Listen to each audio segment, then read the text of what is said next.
Yeah, NAS, Oh, National Naz. Okay. Northern Arizona basketball. Okay. So we're here with my cousin's sister, Vangie Williams, and I was told that you do a lot of behind the scenes work. Yes. Mhm. What does some of that entail?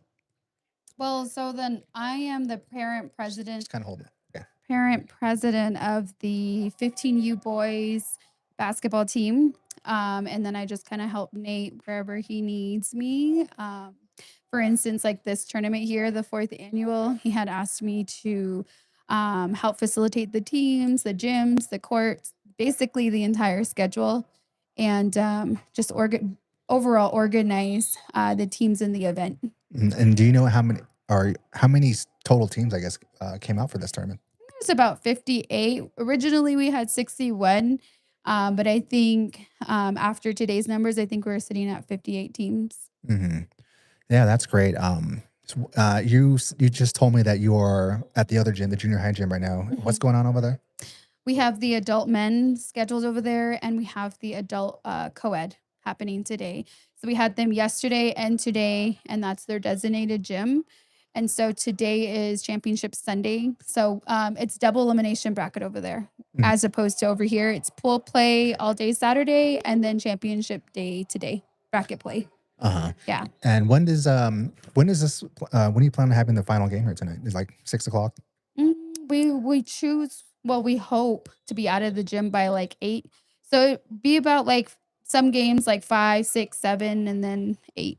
Uh huh. So tell me a little about the about this team. I know Mhm. it's is it a tight knit group? Everyone sort of stays together. Mhm.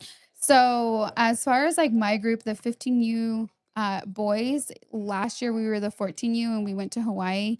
And so it just really created a bond between all of the parents, the moms, the boys, and then it just kind of multiplies because he has 5 teams, or yeah, 5 teams under his organization.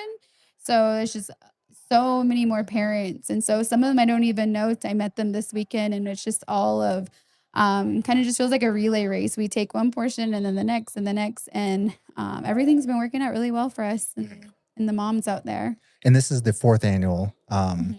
Is Have you done all of them, or is this your second one? Well, with the second annual, I actually the third, which was last year, I didn't have much input. We were working concession, but this year I've had a lot of influence. So, because last year, so you normally have two tournaments, one here and one in Holbrook. So last year, the 15U, we decided to do a spring tournament in Holbrook, and that was to go towards a fundraiser to go to Hawaii. And so usually on an annual basis, this is his biggest tournament. But last year during spring, when we kind of just threw that, we just kind of just threw it out there. It actually happened to be a really big tournament, big turnout.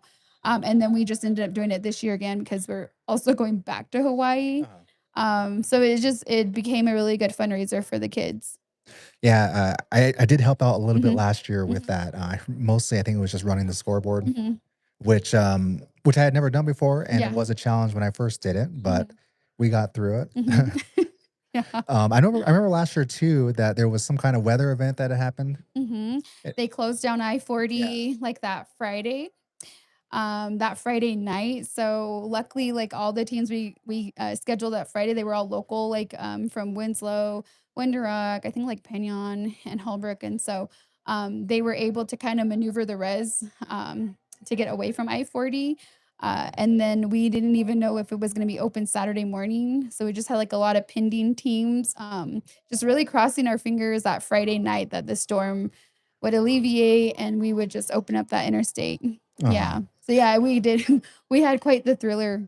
Well, thankfully, there's no weather this year. It looks to be pretty nice Mhm, out there mhm, today, and it was pretty nice yesterday. mhm, I was able to come yesterday and watch a little bit in the afternoon, mhm, or I guess in the evening. mhm, But it appears to be a great turnout. I mean, you have a lot of parents and just people coming to watch, which is great as well.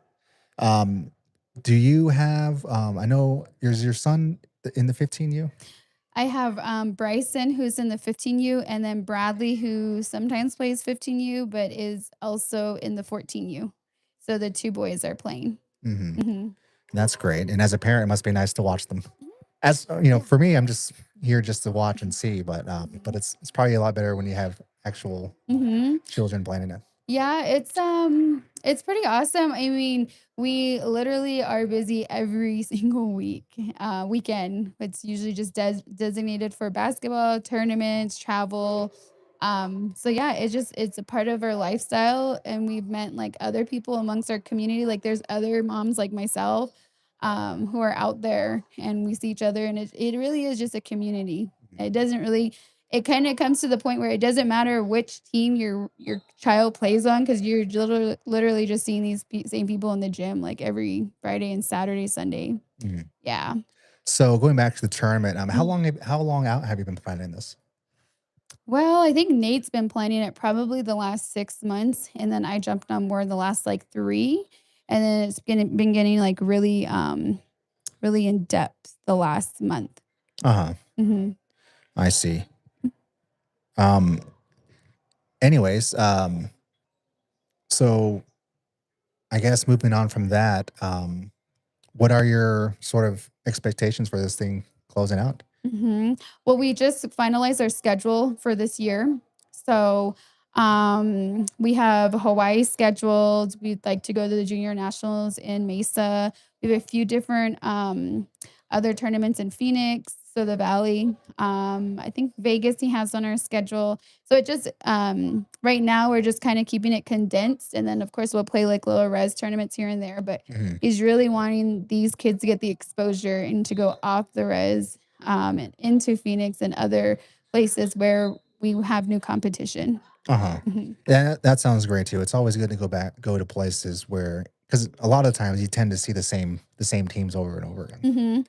Yeah. Um, I think I remember speaking to Nate earlier the year, and he was when he went to Hawaii this last year. Mhm. It was I think he mentioned it was sort of a relief to not see the same teams over there again. It was some different teams that they got to play. Yeah. Yeah. We I don't even think we were ever matched up against any teams from the mainland. It was just all Hawaiian teams, Mhm. which is actually really interesting. They do play ball a little different, probably like how we play res ball as opposed to like city kids, how they play city ball. Hawaiians play a different type of basketball too. It's very similar to res ball, but it's very physical and they're very strong. Uh-huh. Yeah, for us, this is a kind of our first time kind of venturing outside of our studio and Hmm. doing it. I sort of had an epiphany last night about how to set this up, and then Hmm. we sort of ran some tests last night, and it actually worked. So, Wow. so I'm glad that we were able to pack this thing and make this more mobile. Yeah, this is awesome. Yeah. And hopefully we can do this more often. And I know Hmm. that I spoke to Nate earlier in the year as well about kind of doing something about this. Hmm. I know this was for us; it was kind of last minute because Yeah. I kind of figured it out in the moment last night because I was so frustrated that U of A lost last night that I needed to do something else. And I so, was so frustrated that UConn lost. mhm, I was just in the gym and then I had gone home and I started going TikTok and I just kept seeing the upset. And I was like, mhm, "Are you kidding me?" And then last night we made a joke and I said, "God, I hope I don't go through another upset again." And then I found out U of A is losing. I'm like, "No." yeah, Yeah, it was really hard. Yeah, because it's like you want these teams to win. They haven't been to like the actual finals or even won in so many years, and you're just like really rooting for them. Well, specifically U of A, and the kids were the boys know way more. They know stats. They know where the high school they've gone to. They know, like, you know what I mean? They know, yeah, like, the draft pick. And so, like, when you're around it and you're in the car and they're telling you this and they're feeding you this, and then it's not even them, it's just like their other friends also. And so you naturally just want to root for them. mhm. And you do kind of take it personal when you're like, dang, they lost. Oh, Yeah. all right. Well, thank you very much. I want to thank Yeah. you for coming on the Yeah. podcast Thank you, Will. and giving us an update. Mhm. This is a nice setup. I'm really proud of you. You had told me when you first did the podcast, you would send me little clips, and I'd be like, "Oh my gosh, this is really awesome." And William also helped the boys, gave him a little donation with the podcast to go to Mhm. Hawaii, and that was really helpful. And I just really appreciate it. And I think this is really awesome. I'm just really excited for you. Well, thank you very much. Hmm. And yeah, whenever we'd like to have you back on again. Maybe when you guys are done, when you guys come back from Hmm. Hawaii, Yeah. and you guys are planning the Nabby tournament as well. We didn't get in, but the Oh, older boys got in, so we'll be cheering them okay, on. Yeah. okay, great. Hmm. Again, well, thank you Yeah. for coming. Thank you. And this is the Sports on I-40 podcast, and thank you for tuning in.